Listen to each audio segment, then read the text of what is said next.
আসসালামু আলাইকুম। আমার মনে হয় ভাগ্যটা এরকম, মানে আমি যেই কোনো কাজ করতে গেলে একটা না একটা বাধা থাকবে। তো বাধাটা কেন হয় আমি সঠিক জানি না। যা আমার মনে হয় যে আল্লাহ যা করে ভালোর জন্যই করে। তো যাই হোক, সর্বদাই আল্লাহ ভরসা, বিপদ আপদ সবকিছু আল্লাহর কাছ থেকে আসে, আবার আল্লাহ এখান থেকে উদ্ধার করবে ইনশাআল্লাহ।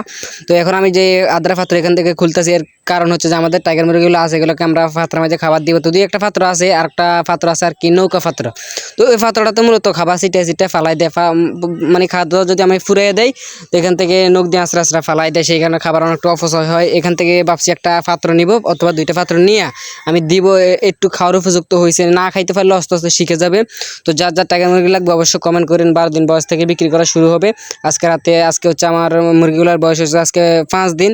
তো আজকে একটা রানীক্ষেত ভ্যাকসিন হবে, আর 12 দিন অথবা 11 দিন রাতের বেলা একটা গাম্বুরা ভ্যাকসিন দেবো ইনশাআল্লাহ। তো আমার জন্য সবাই দোয়া করবেন যেন আমি সব রকমের কাজে আর কি সফল হতে পারি। সবাই আমার জন্য দোয়া করবেন, আমি আপনাদের জন্য দোয়া করি যেন আপনারাও আমার মতো ছোট্ট খামার দিয়ে শুরু করতে পারেন এবং বড় খামারে পরিণত হতে পারেন, মানে বিসমিল্লাহ এগ্রোর মতন আর কি। তো আমি বিসমিল্লাহ এগ্রোর ভিডিও দেখি, তার ভিডিও আমার কাছে অনেকটাই ভালো লাগে। আমি তার কাছে অনেক কিছু শিখছি, আরও শিখার বাকি আছে। আর আপনারা কারা কারা বিসমিল্লাহ এগ্রোকে ভালোবাসেন, মানে সাইব ভাইকে ভালোবাসেন, সবাই একটু কমেন্ট বক্সে বলে যান মানে কারা কারা ভালোবাসেন। আর এই যে আমাদের টাইগার মুরগিগুলো, এগুলোর বয়স আজকে 5 দিন। তো আমি রাত্রে ভ্যাকসিন করবো আর কি, রাত্রে রানীক্ষেত ভ্যাকসিন করবো। এখন আমি AD3টা চালাইতেছি। এখন যে এই আদার পাত্রগুলো আছে, এগুলো অনেক পরিমাণ ময়লা করে ফেলে। এই যে AD3, সবাই ভালো থাকেন, নিজের প্রতি খেয়াল রাখেন। আসসালামু আলাইকুম।